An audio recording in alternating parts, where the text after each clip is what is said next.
Is this new Team Corally Shiroi the modern replacement for the 6S Senton we've all been asking for? Let's find out. Right out of the box, I have to say, this is the best looking Team Corally I've ever seen. They've really done a good job on this body style, both from the front and from the rear. It looks really, really good, though I'm not a huge fan of these little winglets. In front of those winglets, you can see we have a full interior with driver figure and what looks like a cage. Above that are some roof skids that look like they might be right off the Kagama, but they do look nice on this truck as well. To remove the body, we just have two classic pins in the front and two more in the rear, and this gorgeous body just comes straight off. The first thing I noticed with this body off is, holy cow, is this thing heavy? It's gonna be kind of hard to show, but the Lexan is probably some of the thickest I've ever seen on an RC car. Even on the edges, which is typically thinner due to the vacuum forming process, we're talking over a millimeter in thickness. Comparing that to a Punisher 4 which isn't exactly thin on its own, you can see it only comes in at about 3/4 of a millimeter. And you can definitely feel that extra thickness. This thing is pure beef. Adding to that strength and weight is a full mid-internal roll cage, the center pad of which sits right on top of this plate of the chassis, making it even stronger. The body alone comes in at 1 pound 11 ounces. That's almost 50% heavier than this Arrma Fury body, which is already pretty durable. The downside to that increased strength and weight is going to be a higher center of gravity. How this chassis is going to handle all that weight is something we're only going to know when we bash it, but first we need to take this thing apart and see what makes it tick. To start off, we've got some brand new beefy short course truck tires. These do have 17mm wheel nuts and they are serrated, really nice to see. Not every Team Corally car had these in the past. These tires are branded Team Corally Mud Claws, and they do have a more aggressive tread than I would expect from a standard short course truck tire. This tread's pretty darn deep. It feels medium soft. The wheels themselves look pretty thick, and I believe these are brand new wheels as well. We've got vented wheels, but not vented tires. I'd rather see the tires vented. Hopefully Team Corally will start doing that soon. Most other manufacturers are moving to vented tires as it makes them last longer. These tires are about 121mm in diameter, and they're about 47mm wide. And of course, that's about a half an Imperial Banana by about 1 Imperial Banana wide. I have to say this is one of the most exciting releases from Team Corally we've had in a while. The 6S Senton has a cult following, and a lot of people want an updated version, which Arrma just hasn't provided to us. And if this thing turns out to be any good, which I expect it will be, this could be the replacement we've all been waiting for. With those wheels off, we can see there are a lot of familiar components here, but also a lot of brand new things to check out, including these really beefy body mounts. At almost 10mm in diameter, these things are super beefy, and whereas they have a similar style to the newest Kagama, the mounts are completely different.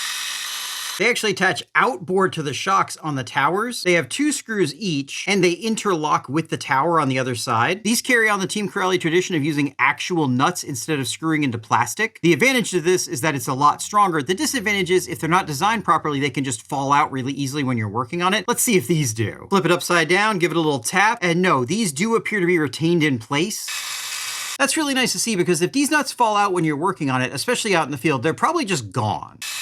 Another new part is this plastic piece on top of the shock tower. To be honest with you, I'm not really sure what the purpose of this is. Maybe it's to help prevent the shock tower from digging into the body, but it's here, so I'm sure they had a good reason for it. Speaking of the shock tower, as usual for Team Corally, this is a beautiful piece of 6061 machined aluminum. And given how strong these shock towers normally are, and the fact that it's protected by that short course truck body, I suspect these are going to be pretty durable. Connecting those shock towers to the rest of the suspension are some pretty familiar looking shocks, and I think that's going to be a good thing because it means we might be able to do a pretty sweet upgrade to this later. These shocks do have the same shock cap protectors that we've seen for a while on these Team Corally cars, and we do have the same shock caps. I've had mixed results with these caps. They usually hold up okay, but they're a little bit thin here and they can sometimes get deformed, but there are upgrades available. These do have aluminum caps, aluminum threaded bodies with aluminum adjusters. The bottoms are plastic, and unlike most manufacturers these days, Team Corally is still sticking with the bladder style shocks. There's nothing wrong with this, though most manufacturers are switching over to emulsion style shocks, which seem to be a little bit better for bashing. Because these shocks are the same size as the Team Corally Kagama, we're going to be able to upgrade them with the Soda position-sensitive damping inserts. They make a huge difference in how an RC car handles, and I'm really curious to see how this one's going to handle with them on it. Behind the suspension, we have a brand new bumper that integrates into the short course truck body and looks really strong. It also looks like they've integrated a nice carrying handle into it, which is great to see on a larger car like this. One thing I'm not a huge fan of with these Team Corally rear ends is the position of this inside screw. You have to remove it in order to take the bumper off, and since you can't get straight onto it from this side without taking a bunch of other things off, you end up using a ball tip driver, which usually chews up the head of the screw.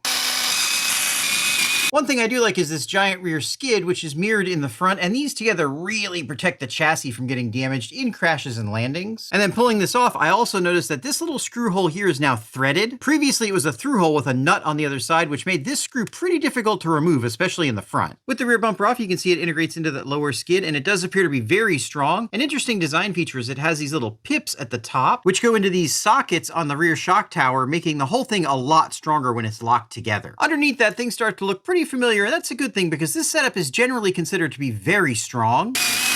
Unlike on most similar cars where the bulkhead's only held in with 4 screws or sometimes 6, this one's actually held in with 10. The A, B, C, and D blocks are also really nicely machined 6061 aluminum, and they have these plastic pills in them. Ostensibly, these pills are to adjust things like your toe in, but I really like them because they provide a little bit of cushion in a crash. And not only does that help prevent things from getting bent, but if they get damaged, they're really easy and cheap to replace. This truck does have sway bars in the front and rear, which should help counteract some of that heavy weight of the body. And then pulling out this differential, we can see this is classic Team Corally. The outdrives are the upgraded spring steel versions. And there are pieces of foam in the outdrives that I don't remember seeing in things like the Kagama. Those pieces of foam are designed to keep the dog bones centered and prevent them from going too far one way or the other and popping out. These dog bones themselves look really nice. They're thickened in the middle, which makes them about 5 millimeters at their thickest point. The reason we see dog bones that are thicker in the middle but not on the ends sometimes is because they're trying to increase the strength, but they still have to work within the articulation limitations of the original design. The grease used on these differentials definitely has that pulled from the bottom of a Chinese machine feel to them. I'm sure it's fine, but it smells gross and it doesn't look very nice either. The spiral bevel ring and pinions are nicely machined steel. And pulling the lid off, we can see a pretty classic 1/8 scale differential. Interestingly, this one seems to have 2 gaskets on it. I'm not sure if that was a mistake or not, but underneath those are sintered steel gears with metal crosses, and these are nicely fluid filled. Okay, well, I left one of the gaskets out and now it's completely locked up, so I guess those 2 gaskets weren't a mistake. And yeah, with both gaskets in there, it feels just fine. I guess they're doing it to make sure things are as tight as possible and to make up for manufacturing tolerances. I've never seen that before, but there's nothing wrong with it. The owner's manual also doesn't mention a second gasket, but I did notice on the SBX 825 carbon buggy that I built, there were multiple gaskets included, so I don't think it's uncommon. Finishing up the rear end, we have solid plastic upper links. I prefer these over adjustable links. Most bashers are never going to adjust these, and the solid plastic links are probably stronger. Speaking of strong plastics, if you're interested in the future of this hobby and a lot of other things, make sure you get subscribed because we're going to be showing you something really soon that I guarantee you've never seen before.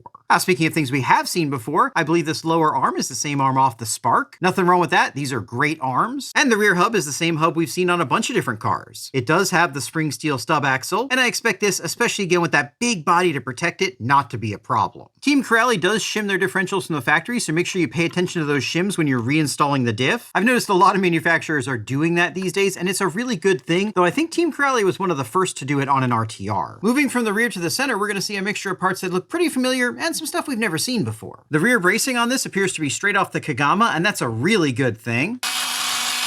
It has a notch that goes into a tab in this tower to chassis brace, which immobilizes it in both directions and makes this whole area very strong. That tower to chassis brace is a nice solid piece of plastic, and the tubes in both the front and rear meet in the center to attach to the center differential mount. In order to take a closer look at that, we have to remove one of the things I think is the most annoying on these Team Corally cars, and that's the fact that these pins are held in with little O-rings. These O-rings are really easy to remove, but they're also really easy to lose. I'd love to see an extra set of them come in the package with these trucks. It would only cost TC a couple extra cents to do, and it would be nice because most people probably don't have replacement O-rings like this on hand, and if you lose it, you can't put this tower back on again. By the way, this tower features what interfaces with that flat spot on the bottom of the body and is going to provide a bunch of extra support for the body. If you do have to pull these pins out, I'd recommend putting the O-ring right back on the pin. Otherwise, there's probably about a 50-50 chance you're not going to be able to find it when you go to put it back together again.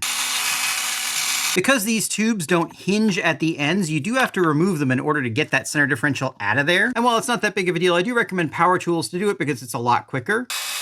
And speaking of tools you need, we've been celebrating 50,000 subscribers with a bunch of giveaways lately. Make sure you stay tuned to the end of the video. I'll talk more about that.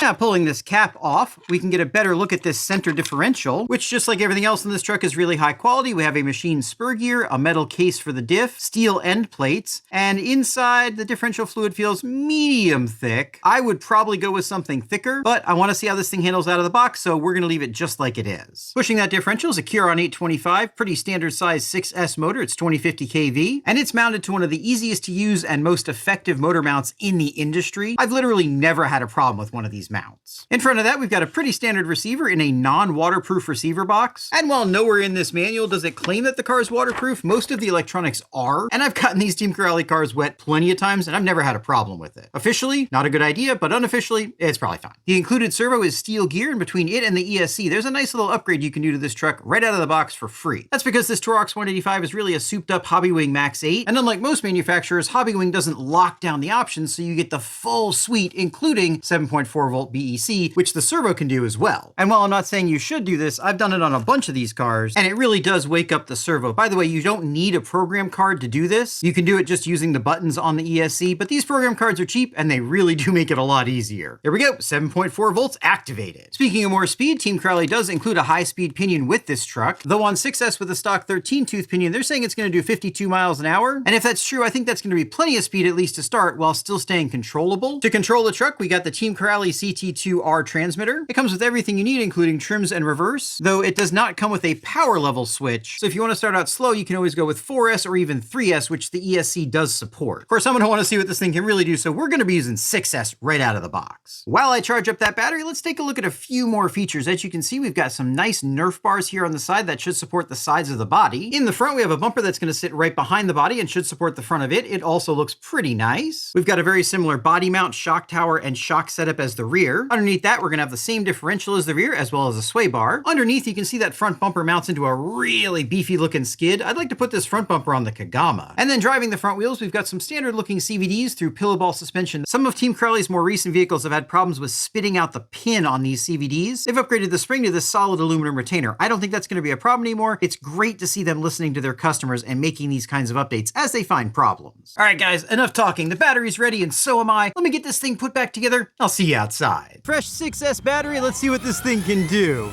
I have to say, this thing looks absolutely beautiful, and the suspension definitely does work. I like to see it work like that on a short course truck like this. Let's see if we get a full throttle pass. Okay, yeah, she's pretty quick. That wasn't even full throttle. Let's try again. Let's see if we can get full throttle this time. Full throttle. Okay, all right, easy now. Okay, so she doesn't really like full throttle. I think this thing's got plenty of gear for its traction. Let's get one more pass out of it. Okay, that wasn't quite full throttle, but let's see what we got, because I think that's about all she can handle. Let's see what she did. 47 miles an hour, so yeah, she could definitely do over 50 if we had a gyro on it. And guys, when I say she's lively, I mean it. This thing has got a ton of pep. On this concrete, you have to actually be careful you don't traction roll it. It's got a ton of body roll, and again, that heavy body, like I was talking about earlier, is partially to blame for that, but that is the trade-off you get for the scale looks and for all the strength and durability we're gonna get out of that body. It definitely is fun to drive, though. You just have to be careful with it. Moving over here to a smoother surface, it definitely still does want a traction roll. These tires get a ton of grip, and they are causing it to want to roll over if you're not careful, but again, that's not necessarily a horrible thing. You want the grip, and you want to be able to control it yourself, and I suspect that grip's going to translate to some really amazing handling when you're in a true off-road condition. This kind of concrete and pavement isn't really what this thing's meant for, but it definitely looks good doing it. I love seeing that body roll like that, very scale looking, and yeah, so far this thing's pretty fun, and I feel like the stock gearing is plenty on 6S because this thing has a ton of power. Moving over to where this thing's actually in its element, which is in the dirt and grass, and it feels completely different. That better traction on those tires is a huge advantage here. It's not wanting to roll over anymore, and it still looks amazing while kicking up some great rooster tails. And again, for not even having a gyro, it feels really, really good. It is a little bit bouncy, but it gives it a scale feel, and it definitely does feel different than the Kagama or any other Team Corally I've driven. driven, even though it does share a lot of parts with other Team Corally cars. This thing feels really cool. And yeah, this is definitely a different driving experience. I haven't driven a 6S 1/8 scale short course truck in a while, and this thing is definitely scratching that itch. Oh, this is awesome. Oh, here we go. And yes, that rear bumper does work as a carrying handle. Moving over to this more hard-packed, gravelly surface, kind of tells the same tale. This thing feels really good. It is pretty tail-happy. It does want to try to swap ends. I think it would definitely benefit from a gyro for some people. It doesn't feel like a beginner's car, as it does flip over sometimes. And it actually does require some skill to drive, though honestly, it's not that bad. It just has a ton of power, and these tires are pretty small, like a short course set would be, and so you've got more power than the tires can handle. So if you're really on the throttle, it's just going to break traction, and then you might lose control, especially if you're on wet grass or a really slick surface. But it's handling these rocks and pebbles pretty well, and again, it looks absolutely awesome doing it. This is definitely the best looking Team Corally they've ever made, and I am loving this experience. Moving over to this deep sand, we can really test the versatility of the tires and drivetrain, and it really does feel like the looser the terrain, the more fun this thing has. It does not want to flip over like it was trying to on concrete and asphalt. It just slides around, and these tires that got a little too much traction on those surfaces feel pretty much perfect on this surface, and even without a gyro, doing some real skids is awesome. Let's see if we can get a full throttle pull in the sand. Full throttle.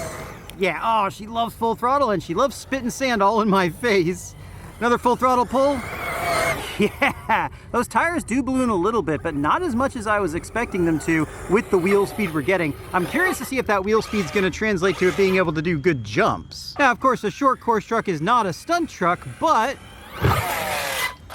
not too bad. Air control wasn't terrible. I'm not sure what's going to happen when we need to bring the nose up. Let's find out by starting with a nose down attitude. With these small tires, I expect it to not be great. And yeah, it is not great, but it did handle the crash. Of course, we're going to be doing some bigger crashes here in just a little bit, though the handling of it overall feels good. And as long as you jump correctly... Oh, that was right on the roof. Okay, yeah, so you do have to be careful, otherwise it does want to flip forward on you. Let's try that again. Give her a little more throttle off the ramp. There we go. Yeah, so if you stay on the throttle coming off the ramp, it'll keep that nose up, and it's pretty easy to control, and it does seem to jump well. And it is very easy to bring the nose down if you have to. It's just a little bit difficult to bring that nose up. And given the mass of this truck and how small the tires are, that's not a big surprise. Short course trucks are not stunt trucks. Aha! But let's do one more jump out of her. This thing is a lot of fun, and I've missed having a 6S short course truck. Yeah, that feels really good. Obviously, again, it's going to take a bit more skill than something like a stunt truck or a Kagama to jump properly, but you're trying to get it to do something that it wasn't really designed to do. This is not designed for big jumps. It's designed for small jumps and bashing around like this. And bashing around like this, it does a very, very good job at. So far, guys, I have to say I'm really happy with this truck. At least in my opinion, it's delivering everything a short course truck should be. It's got plenty of power, handles really, really well, and looks very good doing it. I decided I'm not going to put this speed pinion on. Nearly 50 miles an hour is plenty for bashing, and within my skill range is just about the limit of what this truck can do. It's a fairly tall, top-heavy, narrow truck, and above that 50 mile an hour mark, it does seem to want to start to lose control. With a gyro, I'm sure it could go faster, and I'm sure it would have a little bit more control with those soda shock inserts. Unfortunately, while the rear shocks are the same size as the Kagama, the fronts aren't, and I don't want to make a big change because now it's time to take this thing off the big ramp and see just how durable it is. I've got pretty high hopes for the durability of this thing. It is on the same platform as the Kagama, and so I expect it to be pretty darn strong. It landed that jump pretty nicely. I'm sure that's probably higher than most people are going to jump a short course truck, but we need to see just how durable this thing is. So let's check it out. A full front flip, beautiful. And a little bit of a flop there. Back on its wheels. I was actually trying to crash it there, but I'll take a front flip. Let's see if we can get a real crash out of it this time. Oh, a little bit off to the side. This definitely will not self-right, though it's kind of close. Get that jump from another perspective. Oh, right on the roof. I suspect this body is going to handle crashes like that just fine. Those body posts are huge, and the body on this thing is so thick. Oh, it's hard not to make it land on its wheels. It really does like doing those front flips. Some cars don't like front flips. This one seems to like it. Let's get another crash, though. Another one on the roof. Thing about these short course trucks is that the wheels and suspension are pretty much protected, so most of the crashes you're gonna have are gonna be on the body. They're not gonna be on the chassis. One terrain that these tires don't really seem to like is wet grass. Oh man, but this thing does jump really, really well. I love seeing it fly through the air like that. The body makes it parachute a little bit, which actually gives it more air time. And it lands really nice, but we need to get a couple more big crashes out of this thing just to make sure there aren't any weak points on it. Oh, it's off. No big deal, we just disconnected the battery and knocked it out of the battery tray. Everything's back in. Let's test out those bumpers. Right on that back bumper. No damage to the bumper, though the ESC fan is suspiciously quiet now. Let's go for a front bumper hit.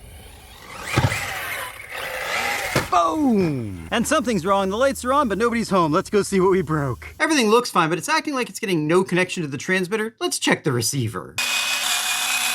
Pulling the cover off reveals, yep, just as I suspected, the ESC is not connected to the receiver anymore. That's not really the fault of the truck. Those are some pretty hard hits and it just got knocked loose. Other than that though, everything else in this truck is absolutely fine, and that's what I expected from this truck. This thing's based on the Kagama, which is already very strong. It has the shorter arms of the Spark, which makes it even stronger. And then it has this massive short course truck body, which protects everything even more. But should you buy this truck? Well, to find out, we need to talk about price. As a roller with the perpetual coupon at Hobby Recreation Products, this thing comes out at about $470, and as an RTR like you see here, it's about $695. Is that a good deal? With how fast prices are changing in this hobby, it's honestly really hard for me to know. It is in line with other 6S 1/8 scale RTRs. You're getting a lot for the money here. This is an awesome truck, and if you want a big 6S short course truck and don't want to go all the way up to the Arrma Mojave, there aren't a lot of other options. Of course, this thing is brand new, so we don't know for sure how it's going to hold up long term, but it's based on the Kagama, and I have a lot of experience with the Kagama, so I'm at least reasonably confident saying this is going to be a good truck. Speaking of good things, we've got some awesome giveaways going on for our 50K anniversary right now. 2 of them are still active. Check them out in one of these videos.